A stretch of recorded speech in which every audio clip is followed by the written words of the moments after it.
SJ, welcome to Mvskoke Radio, your weekly source for tribal and community news, interesting guests and discussions, plus a local events calendar.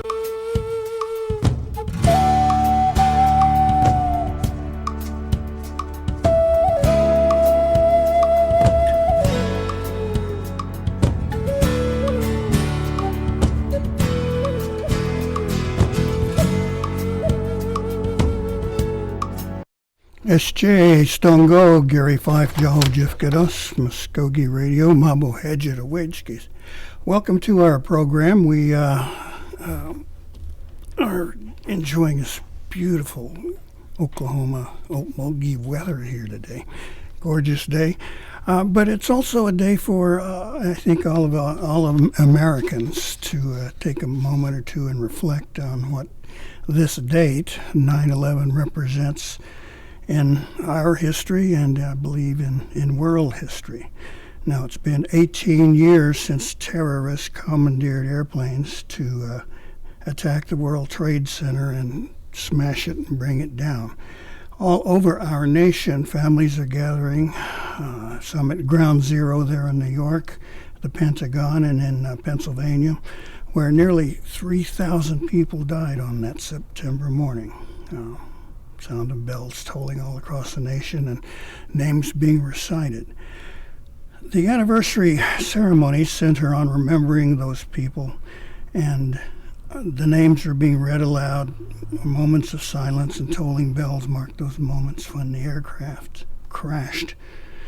But there's been a growing awareness in recent years of the suffering of another group of people tied to the tragedy, the first responders, firefighters, police, and others, who died or fell ill after exposure to the wreckage, so it's still with us.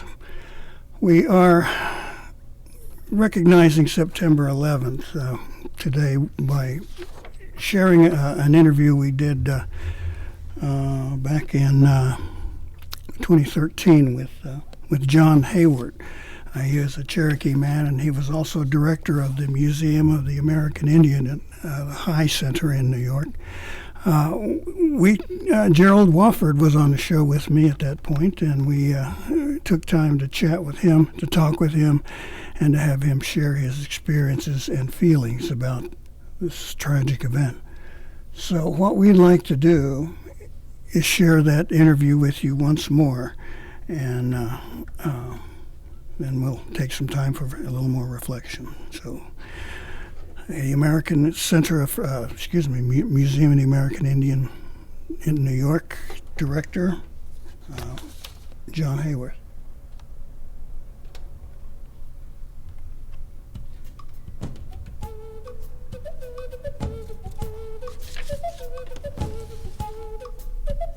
SJ, welcome to Mvskoke Radio, your weekly source for tribal and community news, interesting guests and discussions, plus a local events calendar.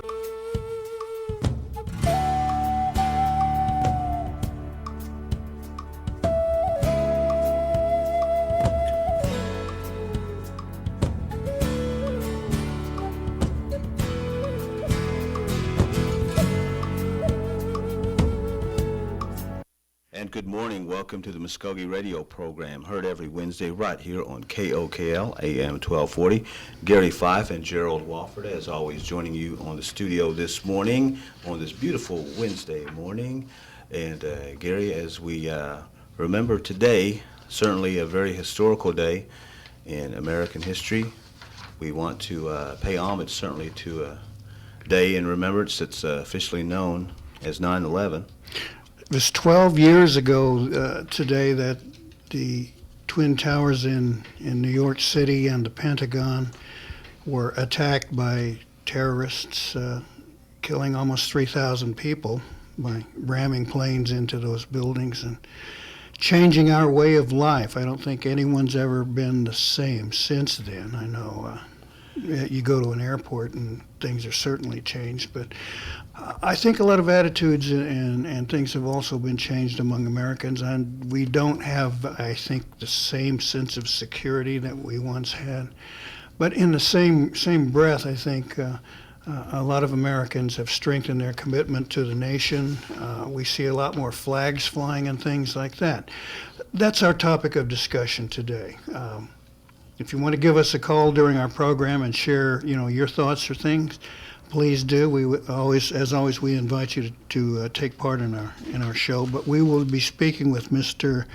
John Hayworth, who was in New York when this event happened. He is the director of the National Museum of the American Indian George Gustav Heye Center. And he'll share the things that went through his mind, like a lot of other Americans. Mr. Hayworth is a Cherokee, by the way. And he says that event brought back a lot of memories and thoughts to him.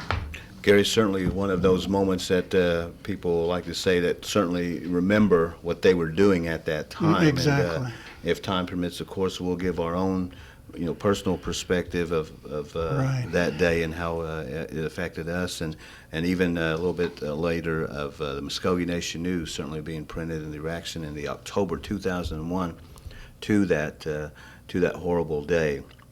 But just shifting gears just a little bit too, a little later in the program too, we'll have our tribal community news, everything that's going on out there, Creek Country and beyond. Plus, we want to introduce a new member to our Mvskoke media staff. So, welcome back to Mvskoke Radio. This is Gary Fife.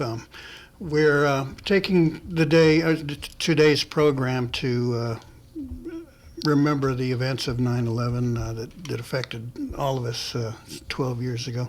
I've got on the line here Mr. John Hayworth. He is the director of the National Museum of the American Indian George Gustav Heye Center in New York City. Mr. Hayworth, are you with us, sir? And did I get that pronounced correctly? You got everything right. Yes, I'm with you. Okay. Well, first of all, we want to thank you for taking time out of your schedule pretty much at the last minute to speak with us. You were there in New York when this terrible event happened, and what we want to do is kind of pick your brain, if you will, and your heart for what you remember that day. First of all, I guess we want to hear from you, like how you found out about it. I know I was awoken from sleep by my wife who said, a plane has hit the building in New York.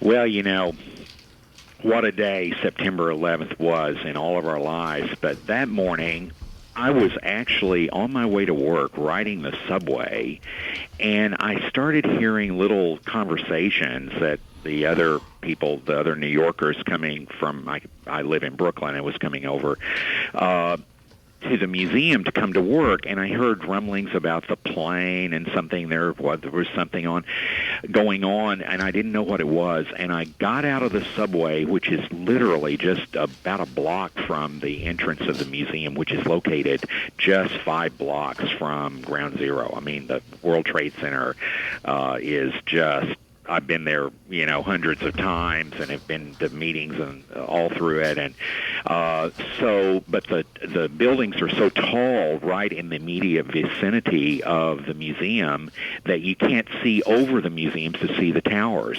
So what I saw were like hundreds and hundreds of people streaming down Broadway, which funnels right into the front of the museum. And honestly, I thought, what the hell is going on here? Well, I got to the museum, and they'd already, it was like, we have to close this up. And then everybody was streaming to, get to another location or get home or catch a boat to New Jersey, or it was really just a nightmare for everybody. And that's what happened that day, and what a challenge. John, this is Gerald Wofford, co-host, and we really appreciate your time joining us this morning. Where specifically are you this morning, if I could ask you? Well, I am sitting at my desk here at the museum. I'm getting ready we have a board meeting later today, and I'm actually looking out my front window at the museum on Bowling Green Park, which is the oldest park in America. And it looks right up Broadway to Trinity Church to Wall Street, and that's the street where all the people were streaming down. So that's where I am this morning. And we just opened the museum to the public about 40 minutes ago. And of course, every year, this day, every year, we all remember, we think about the two planes, we think about where we were that day. So it is, it's a ritual of being in New York and probably in many other places all over the world. It really focuses us on that. So that's where I am. I'd kind of like to know what your reaction was. I know mine was disbelief. I'm thinking, well, it's got to be some private plane that flew off course and smacked into a skyscraper somewhere there, but I had no idea of the magnitude of the event. What was it that struck you? Well, I know a little bit. I grew up in Mvskoke, Oklahoma. My dad flew a small plane for a while, and so I know a little bit about like airspace and the protocols of this. And I couldn't imagine, as tight as the air traffic control and everything in the area, I couldn't imagine a small plane, crashing into the World Trade Center. I mean, it just didn't occur to me that it would be these big jets and that it was an organized attack. I mean, that was just not on my radar at all. But I'll tell you what was just devastating. I still have the memories of this. All of us were just like covered in the soot and from all the contaminants in the air. And as I'm walking home, and I'm actually on the highway, it's with thousands and thousands of people walking across the Brooklyn Bridge. I'm actually still in Manhattan on the east side looking across the skyline, and I'm seeing a building completely crumble. And I get choked up thinking about it. It's really tough. I share those feelings. I was on duty as a public information officer at the Emergency Operations Center in Anchorage, Alaska. We were being alerted that a plane from, I believe, China or Japan had also been hijacked, and we were looking out for possible suicide collisions also there. But when I was in the center, every news channel in the world practically that we were looking at kept replaying one of the airliners smashing into the building just over and over and over again. Oh, and it got to the point where I couldn't handle it anymore. I had to walk away and kind of clear my heart and my mind. Such mixed feelings. First of all, I have to admit there was a lot of hatred for the people that pulled this thing off, and then at the same time, I wanted to cry for those we had just lost. Are these the kinds of things that kind of ran through your mind, or you've been hearing? Well, I think I serve and still serve on the board of the Lower Manhattan Cultural Council, and their offices were in the World Trade Center, and they have artists that are in residence and use different office spaces that are vacant and whatever. And one of the artists that was in that program, he died. He died in the attack. And there was another fella who I had known for years. He worked at another cultural institution up at the Bronx Zoo, and he's an older guy and was having trouble getting down all the scores and scores of flights, and we lost him too. So it really touched us all in such profound and deep ways. And then just flashing to the museum, I was so inspired by how competent our guards, our facility staff, everybody was to protect our building and the Native American artifacts and cultural materials and works of art in our on view. And if you don't have a tightly sealed building and the air vents aren't done right, you're in really deep trouble on events like this that none of us could have anticipated. I also had staff members, frankly, that were right at their commute was their trains were at the World Trade Center, and they're right in the center of all of this drama, and that was really hard for, especially for those folks on the staff. And our head of security at the time was actually right at ground zero at the moment of the first attack. So, part of it was a massive healing process, and how do we move forward from here? And one of the things that just really touched me deeply was the fact that there were Indian people, the iron workers, the Mohawk people that had been instrumental in actually building these skyscrapers here in New York, the skyscrapers and bridges, and they were the same folks that were right there to help with the cleanup effort. And so we had a lot of visitors that came to the museum that really our Native American colleagues that were in the construction trades came to the museum. And we did a big program. We did an exhibit about that response that was just remarkable, and we gave testimony to that because those iron workers came and they were part of public programs here, and they told their wrenching and resilient stories to our public. So that was really an incredible part of the story in my mind.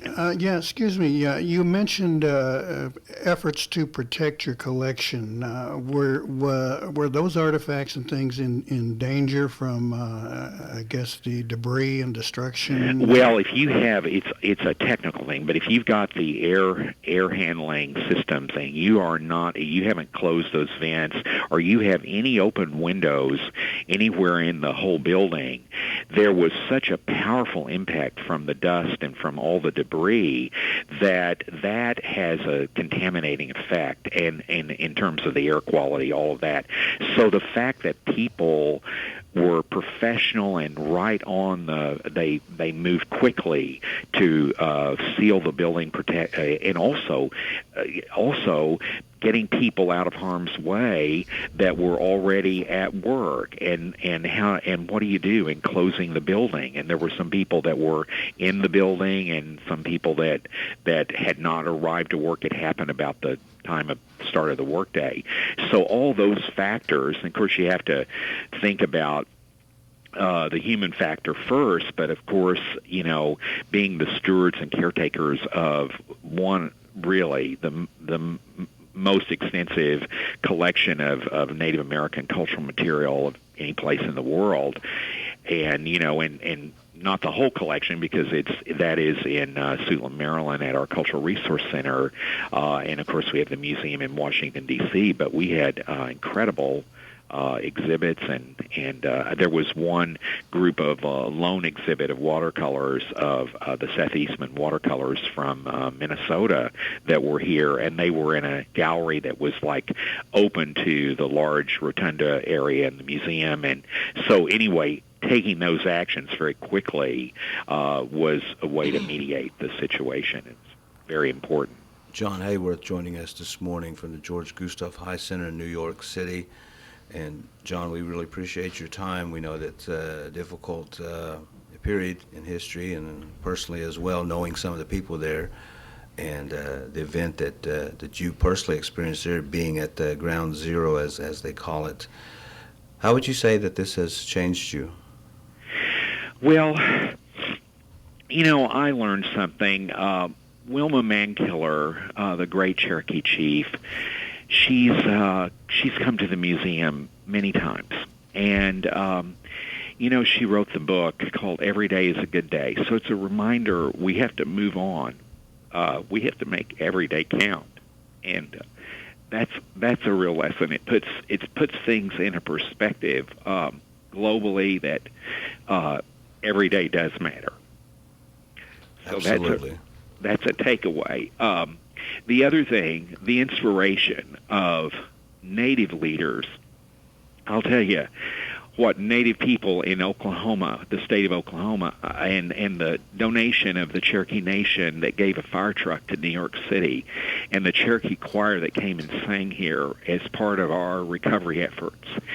and great Native leaders like my dear friend Henrietta Mann, who's a Northern Cheyenne woman who lives in western Oklahoma.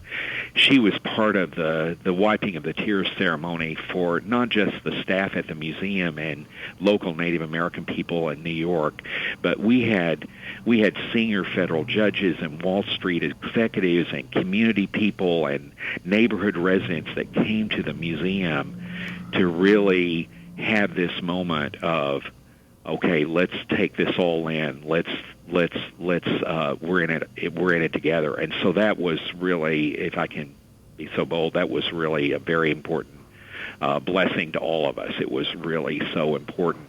I also think, as there were many of our programs that had to be postponed or canceled, and I think people, our Native participants and people that perform in programs and everybody was so remarkably sensitive and generous and just really helped us.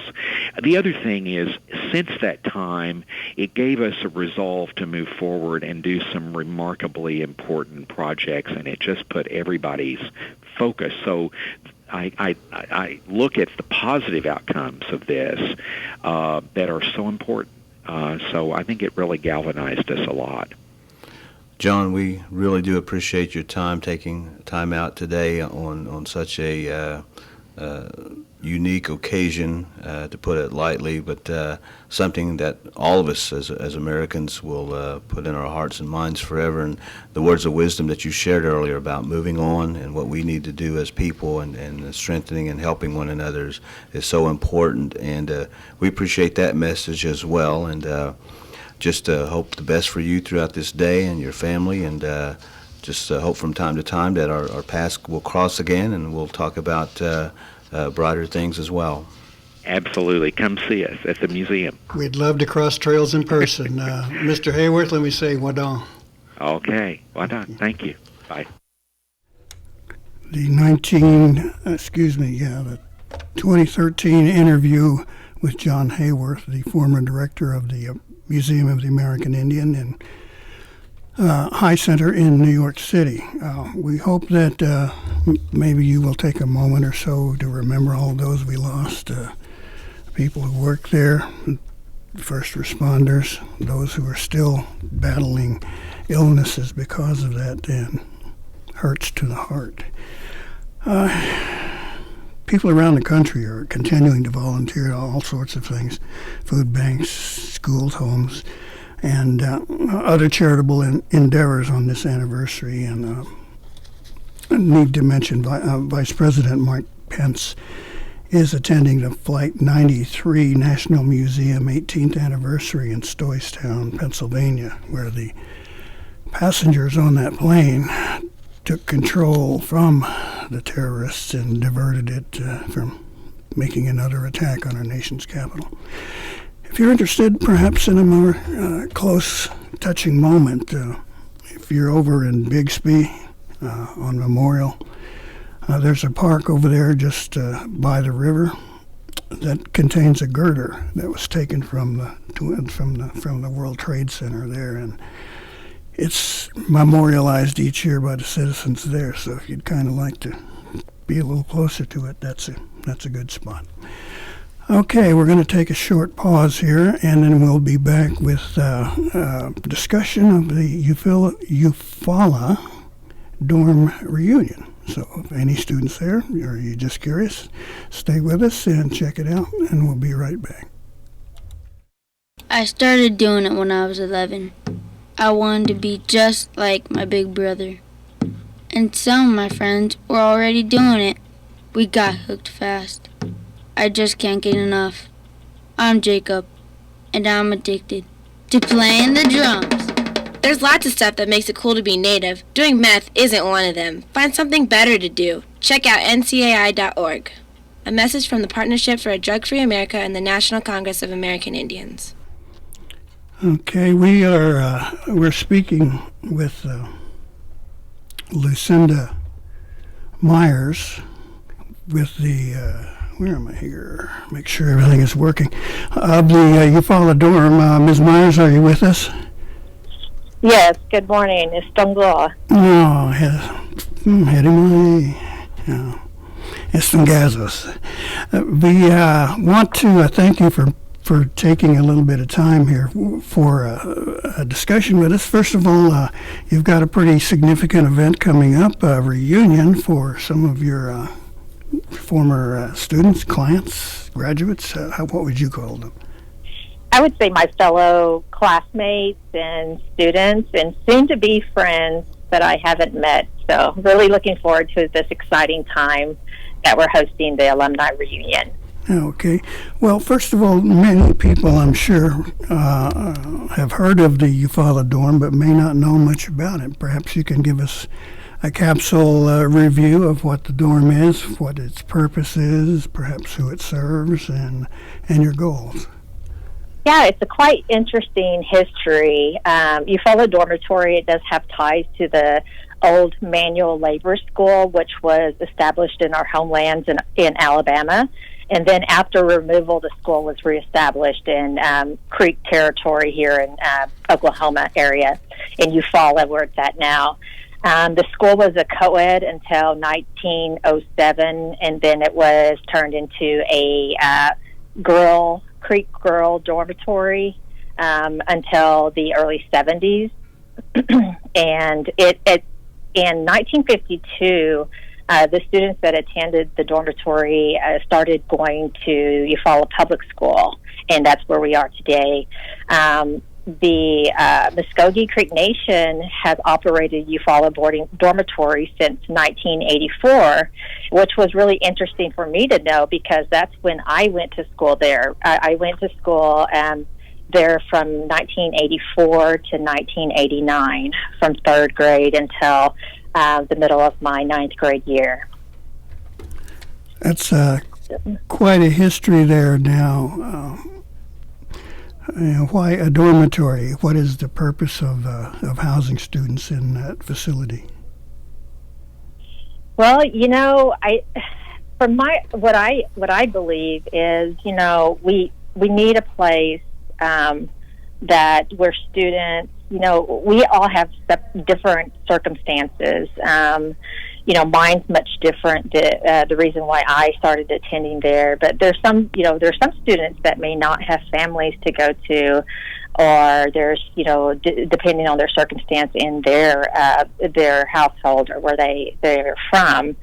Primarily, most of the students that attended were Mvskoke Creek citizens, but we did have several, others from other tribes that attended as well.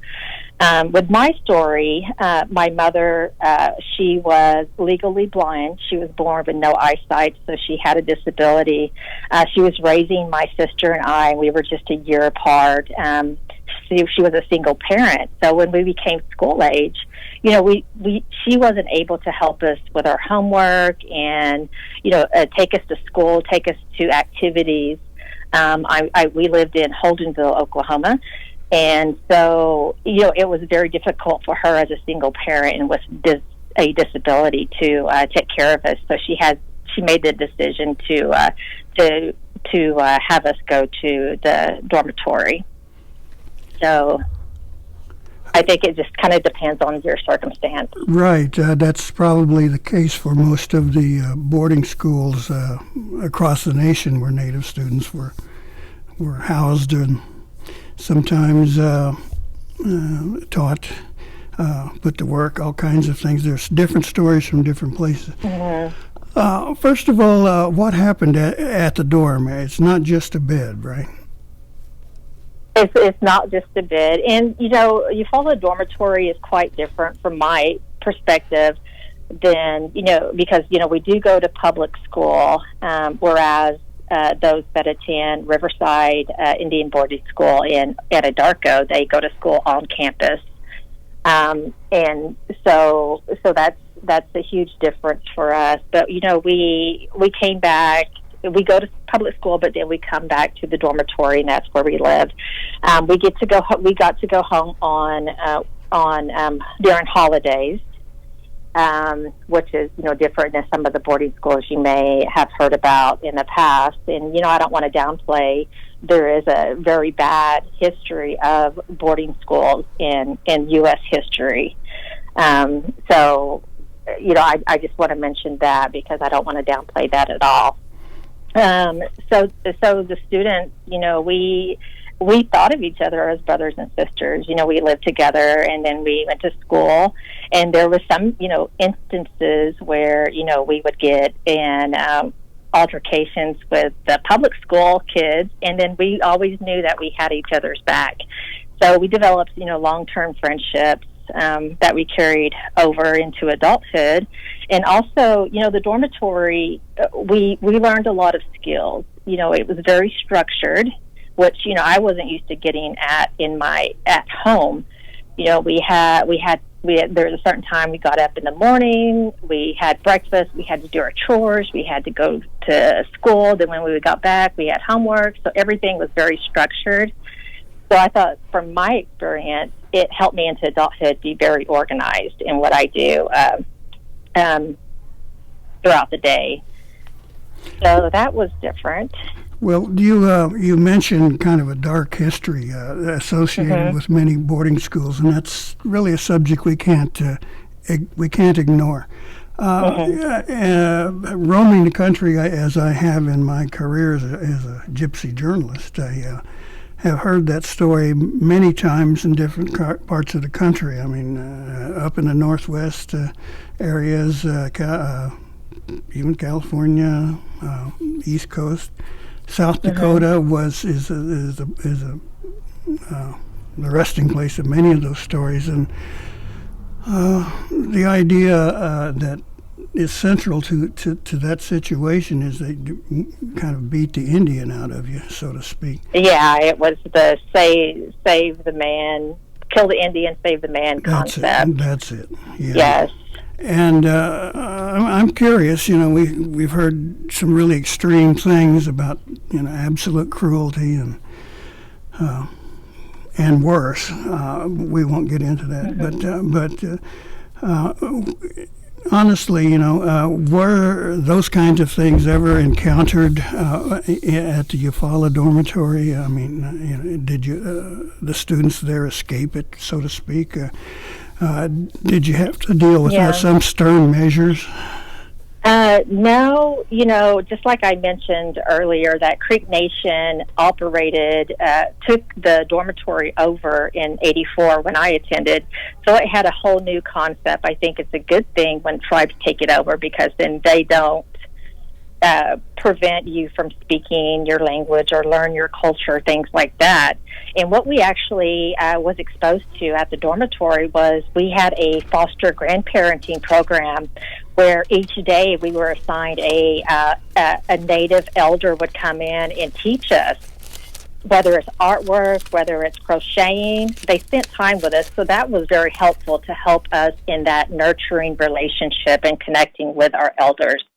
We also had a Christian Children Fund sponsors, so we had people in the communities throughout the United States that would actually sponsor a child at the dormitory. They would send us notes and birthday cards, birthday gifts, and it was just a way to kind of have that family belonging at the dorm. So I experienced it quite differently, and I know others may not have, but that's some of the things. And we actually got to go to the native churches in the Eufaula area, like Big Arbor and Little Coweta, and got to hear our native hymns. So it was a good experience for me in that sense. Did the more traditional religious observances ever play a part in that education?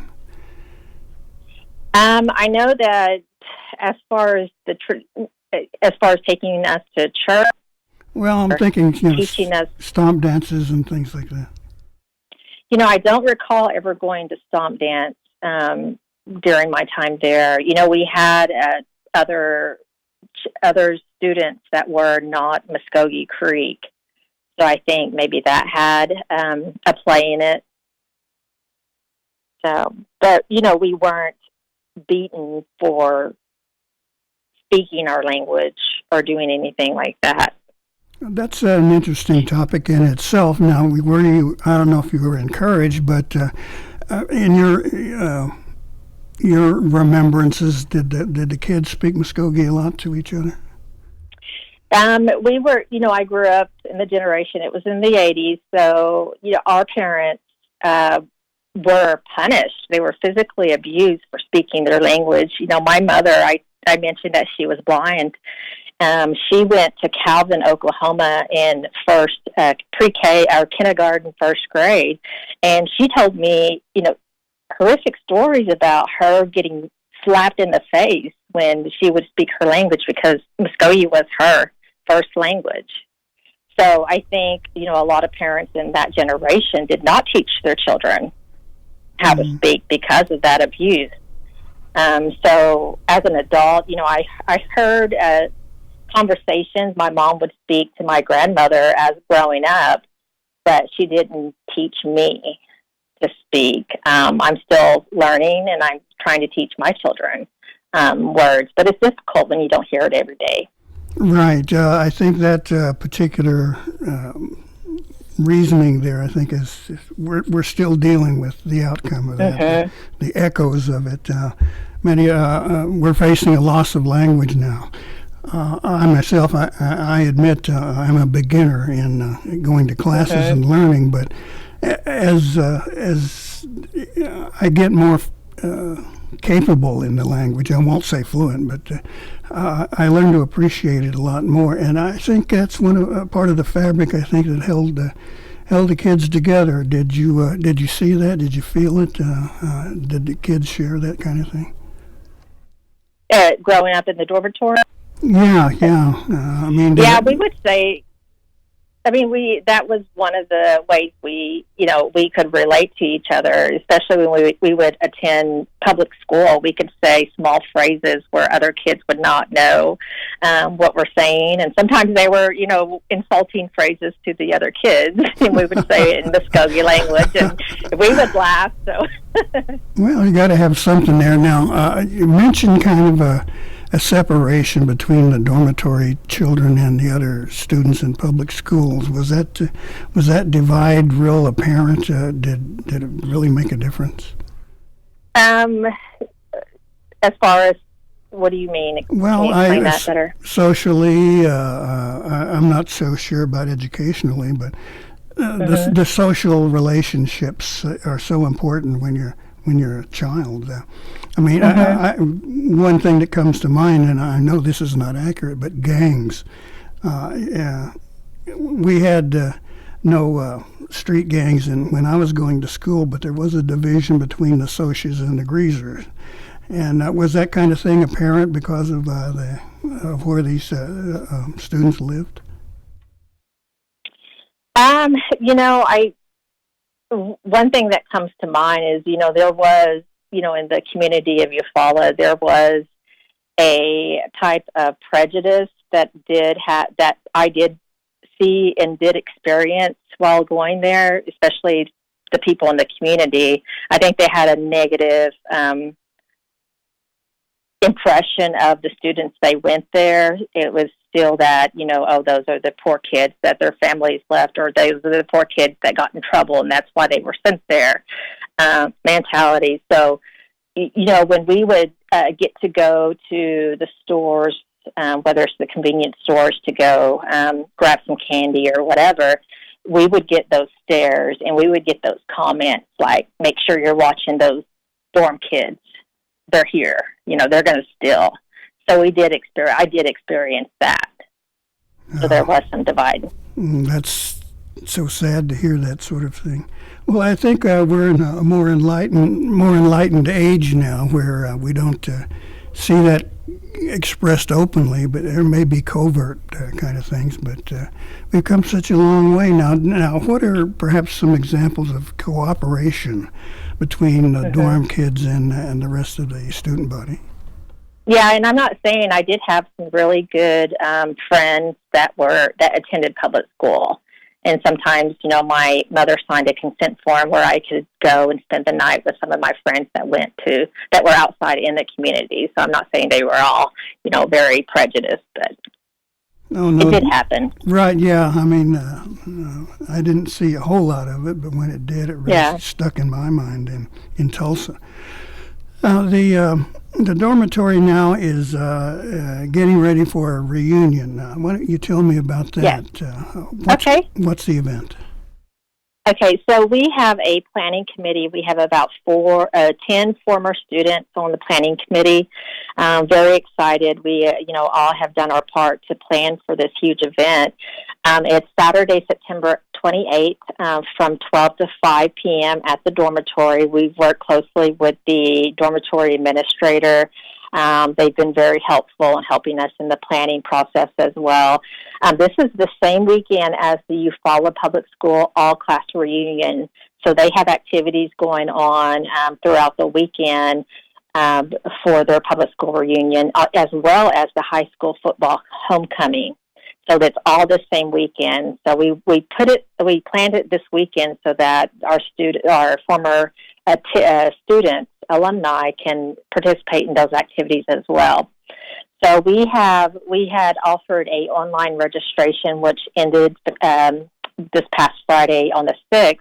We have 152 former students that are registered to attend, which is very exciting. We have one that has registered that attended the school in 1938. So we're getting, that attendee, and then those that attended in the 50s, 60s, 70s, 80s, so throughout, all these years. So we're really excited. Several, are from other tribes, such as, the Seminole tribe, Absentee Shawnee, Choctaw, Ponca, Delaware, Osage, Pawnee, and several other tribes. We're gonna kick off the event with a luncheon.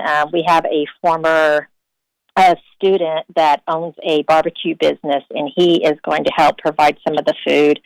So we'll start out with that luncheon, and then we're going to have a resource fair where we invited the Mvskoke Nation departments to come and set up a booth to share resources for the Mvskoke citizens that will be in attendance. So far, we have about 10 departments confirmed, so we're very excited about that.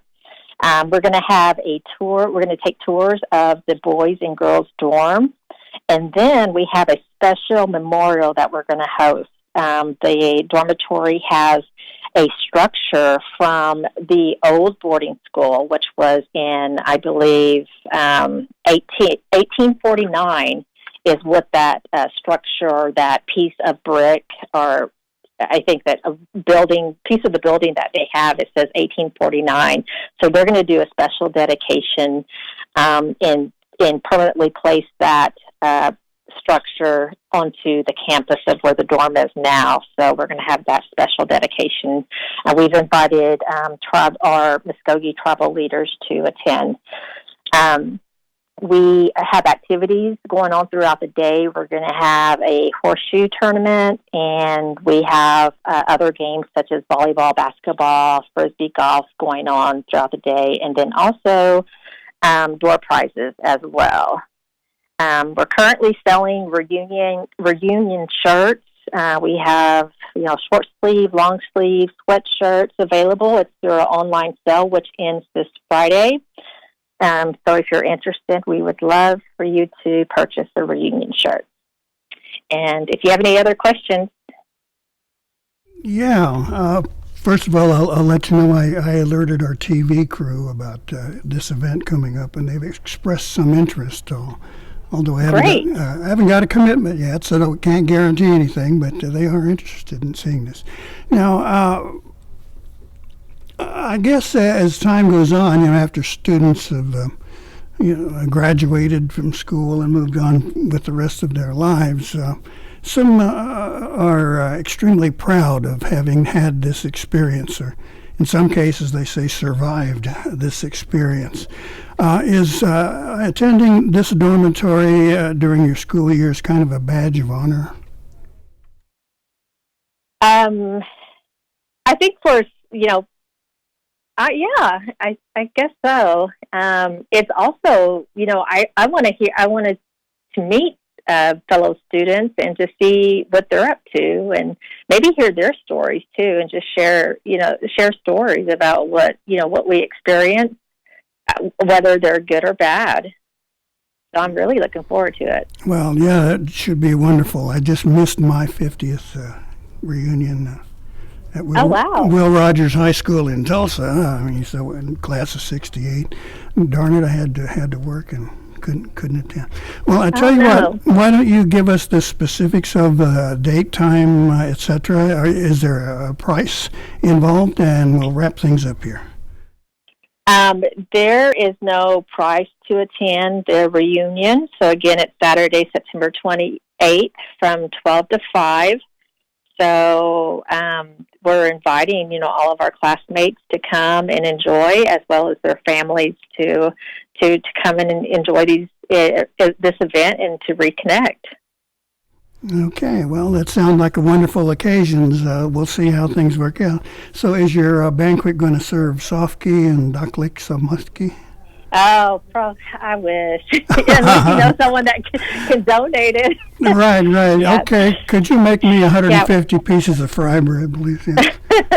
Yeah, and I mentioned the online registration. Since it's closed, we still welcome everybody to come that has attended the dorm. So it's not, if you didn't register, you can't come. That's not the case. You can come. All right. Well, Lucinda Myers, thank you so much for filling us in and sharing some of your history and personal experiences there.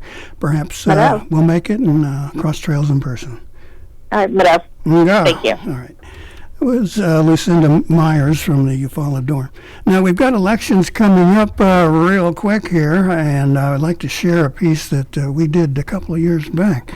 Reporter Liz Gray was with me when we went over and braved the smells of cheeseburgers and French fries at the Burger King and stopped people to talk about the upcoming elections in 2017. But you know what? After listening to this thing again, I thought, my God, they're still raising the same questions now. So let's see what they've got to say. A Mvskoke Radio interview from 2017. All right, we're beginning to tape.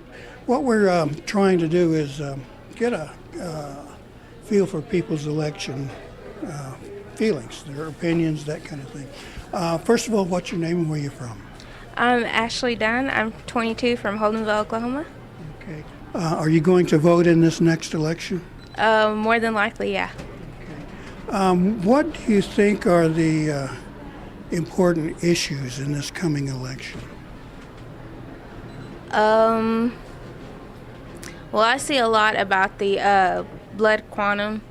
I think that's a big issue right now because, as the generations go on, we're mixing with other races, or we're mixing with other tribes, and it's dropping. And then you have, the blood quantum that you have to have in order to, run for anything, basically.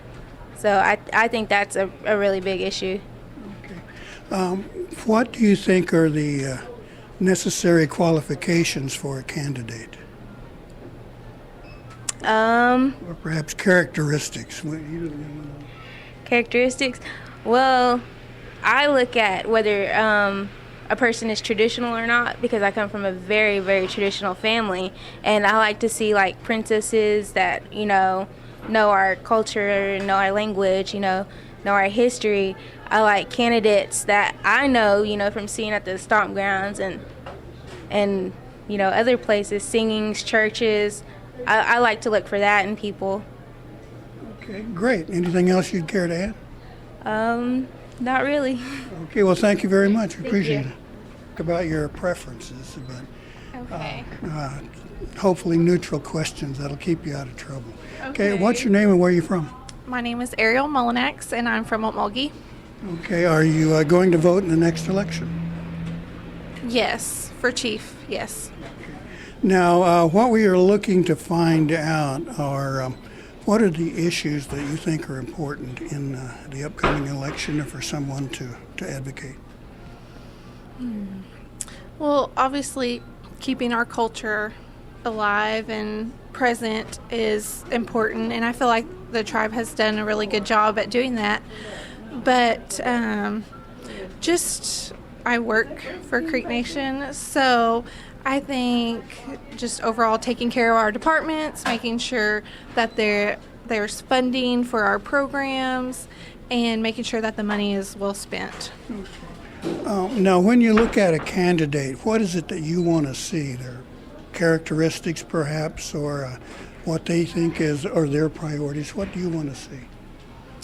Well, I know stating your opinion can be very difficult, so I think somebody who just feels strongly and is passionate about what they're wanting to do and can stand behind their beliefs and stand up to other people that may not have the same. Okay, great. Anything else you would care to add? No. Okay, well, thank you very much. We appreciate it. On Mvskoke Media, and we're doing a piece on... We know Mvskoke Media. Great. So, well, I'm Gary, this is Liz, and we're asking people what's on their mind about the upcoming election. So we'd like to ask you a few questions. You want to start with you, sir? Okay. Want me to identify myself? Yeah. Your name and where you're from. Okay. Blue Clark, blue like the color, Oklahoma City, enrolled member, concerned about the fiscal health of the Mvskoke Nation, concerned about the upcoming election. There have been some announced changes, small and large changes in the election process. And Oklahoma City Mvskoke Creek Association on Saturday, July 22, is holding the first candidate forum. And we've done so in the past, and we look forward to a good-sized crowd coming for discussion, statements, and answering questions from the assembled audience. Okay. So what is the main issue for you as a voter in this upcoming election? Your main concern. What is your main issue that you are concerned about for it? What's my main concern? I would say that his main issue would be citizens outside the jurisdictional boundaries. You know, I'm Teresa Gouge from the Oklahoma City Creek Association. I work for the community center there, and our main concern is really about focusing on citizens that are outside of boundaries. You know, we know that we have access to tribal dollars. We just hope there could be programs under the tribal dollars that could help us and service us. Okay, and what do you think is the most important qualification for a national council candidate coming up? Like their characteristics? What are you looking for a national council member that you would vote for? I would just say like someone open-minded of both citizens near and far. Okay. You know, because a lot of the candidates always, you know, speak about citizens here within the jurisdictional boundaries, and they forget that even though we're outside the boundaries, we come back every weekend to our ceremonies, and that we're not just city creeks, you know, like people presume. We do a lot within the nation and our native churches and our ceremonial grounds. So I think just an open mind, positive mind, and thinking about creeks near, far, and beyond. Okay. All right. Thank you. Yeah. I would add to what Teresa said. We frequently come into Oak Mulligan, into the tribal complex for meetings, answer questions, participate in forums, a wide range of things, which is one reason we're here standing now. We came from Oklahoma City to transact some business, and we are active participants in our tribe, and we would like elected representatives to recognize that and also be active in supporting us and what we do. And possibly think about a satellite office in Oklahoma City.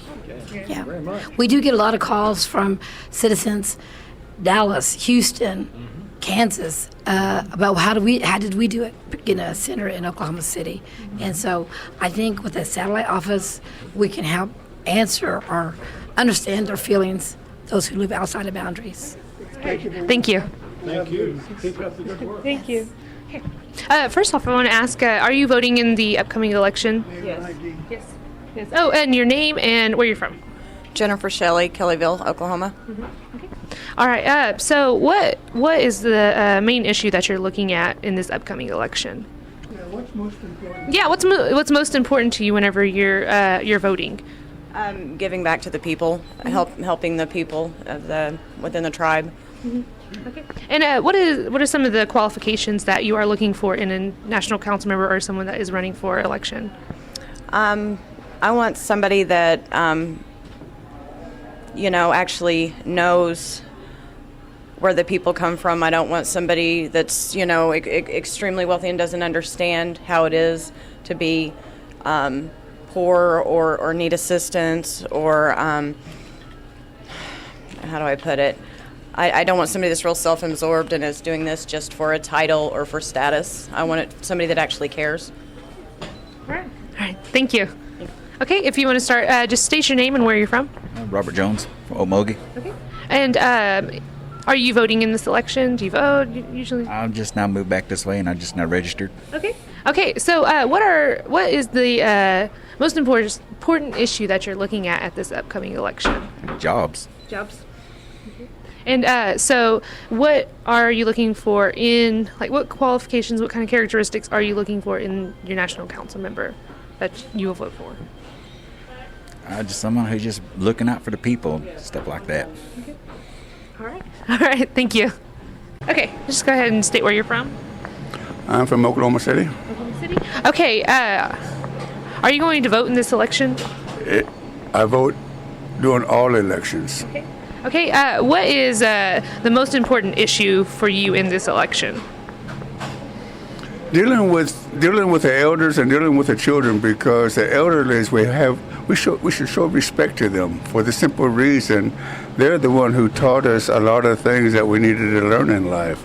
That the children, they're our next generation. To me, they're the most two priorities: education, naturally, education, and because the elders, they're on a fixed income. And I feel as if, they should be taken care of with different services. And what is the most important quality that you look for in a national council member or someone that you're going to vote for? Like their characteristics and their qualifications?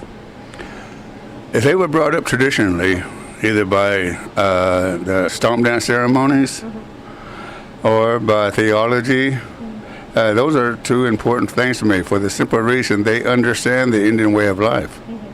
In other words, it's down home, so to speak. And that is what I look for as far as personnel running for election, that they should be knowledgeable of the culture and the way of life, the way that we perceive life. And it'd be a plus if they knew the language. All right, thank you. Okay, just go ahead and state your name and where you're from. I'm Jim Chalaki. I live in Wetumpka. Okay. Are you going to vote in this election? Yes. Okay. What is the most important issue that you're looking at in this upcoming election? I'm looking at a candidate that would give me more options of how to better the Creek Nation, because we hear so much of the same thing each election time. So if we find somebody that has different views, different ideas, I think it'd be great. Okay. And so what are some of the qualifications in a candidate that you're looking for? Well, you have to look at them as an individual, where they come from, how they were raised, who brought them up, what kind of education they got, what views they have about the nation itself. Some people have different views, and we're just looking to the fact that if he has a good idea about what's going on, then I will certainly listen to him. Okay. All right. Thank you. Our 2017 interview regarding elections. Sounds the same, doesn't it? Same concerns. Anyway, here's a couple of quick announcements. The Castle of Mvskoke is overrun with zombies and in need of runners to help clear the grounds. The 7th annual 5K will be held on Saturday, September 14th at 1 p.m. Runners will weave through obstacles while facing the castle's zombie population. Register now at okcastle.com to receive the early bird price. Proceeds go to Mvskoke County Disaster Relief Committee. On-site food from the Smokin' Dragon and drinks at the Crown Inn Pub. Registration opens at noon on the 14th, and this year they're running for area flood victims, so we want your crew to show up. What else here? ZR deals to save at checkout. See you soon at the Castle of Muskogee. And gospel singing and food sale at the Greenleaf Baptist Church, 3 miles west of Okiem on Highway 56, then 1 mile south. That's Saturday, September 14th, 2019 at 7 p.m. MC's David Little. All groups and bands welcome. Everyone is invited with a food sale beginning at 5 p.m. Okay, well, whew.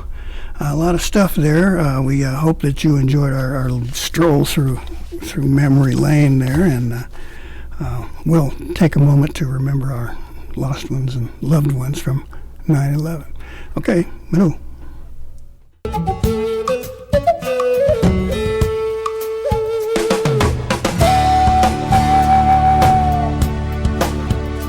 You've been listening to Mvskoke Radio. Join us again next week for more local, tribal, and community news and updates. But